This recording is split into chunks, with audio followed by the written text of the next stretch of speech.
গণতান্ত্রিক সিস্টেমে সরকার গঠন হয়েছে, এই সরকারের আনুগত্য করার বিধান কি? আহলে হাদিস আন্দোলন বাংলাদেশ এর দৃষ্টিভঙ্গি কি? দেখুন, যে কোনো ভাবে যদি সরকার প্রতিষ্ঠা হয়, সরকারের ইসলাম বিরোধী যদি কোনো আইন না করে, তাহলে সরকারের আনুগত্য করা ওয়াজিব।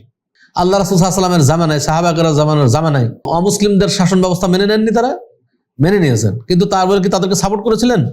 তাদেরকে সরকার গঠনে কি সহযোগিতা করেছেন যে তোমরা সব পাশ করো? এটা নাই। আমরা এদেশের নাগরিক, আমি চাইলে ভোট দিব, না চাইলে ভোট দিব না। বাংলাদেশের সংবিধানে কেউ দেখাইতে পারবে না যে কেউ নাগরিকত্ব পাইতে গেলে বা কেউ নাগরিক হতে গেলে তাকে ভোট দিতেই হবে। ভোট দেওয়া মানুষের ইচ্ছার ব্যাপার। আমার মন চাইলে কাউকে ভোট দিব, না চাইলে আমি ভোট দিব না। কিন্তু যখন বাংলাদেশের শাসন, যেহেতু একটা সরকার, দেশের শান্তি শৃঙ্খলা বজায় রাখা উচিত।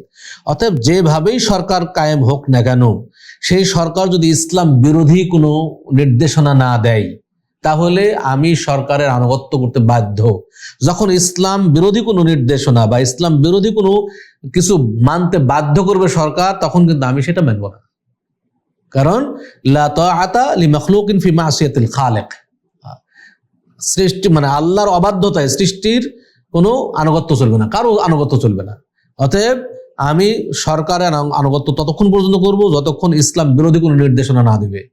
যখন ইসলাম বিরোধী কোনো নির্দেশনা দিবে, যদি সরকার বলে যে তোমাকে সুদ খাইতে হবে, আমি খাবো না, আমি এটা মানব না সরকারের।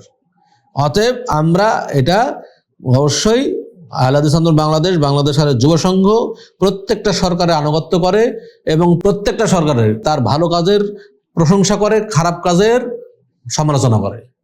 কোনো সরকারের পদলেহন করে চলে না। প্রত্যেকটা সরকারের ভালোর প্রশংসা করে এবং খারাপের সমালোচনা করে। আমার বক্তব্য বিবৃতিতে প্রত্যেকটা সরকারের সমালোচনা পাবেন। কিন্তু যখন দলকানা হয়ে যাবে, দলকানা মানুষ যে এক দল করে, রাজনৈতিক দলগুলো করে, প্রতিপক্ষকে কখনো যতই ভালো কাজই করুক না কেন, তাদের ভালো কাজের কোনো প্রশংসা করে না। কিন্তু আমরা যে কোনো দলের ভালো কাজের প্রশংসা করি, খারাপ কাজের সমালোচনা করি। আমরা সমালোচনার মাধ্যমে সরকারকে নসিহত করার চেষ্টা করি। গণতন্ত্রের ব্যাপারে ইসলাম কি বলে? আচ্ছা, গণতন্ত্রের ব্যাপারে ইসলাম যেটা বলে, আল্লাহ রাসূল সাল্লাল্লাহু আলাইহি ওয়াসাল্লাম বলেছেন, লা তাসআলিল ইমারা, তোমরা নেতৃত্ব চেয়ে নিও না। গণতন্ত্র মানে নেতৃত্ব চেয়ে নেওয়া, শুধু চেয়ে নেওয়া নয়, বরং গণতন্ত্র মানে নেতৃত্ব জোর করে নেওয়া, জবরদখল করা, ভোট চুরি করে নেওয়া, বিভিন্ন ভাবে ক্ষমতা দখল করা, এটাই হলো গণতন্ত্র।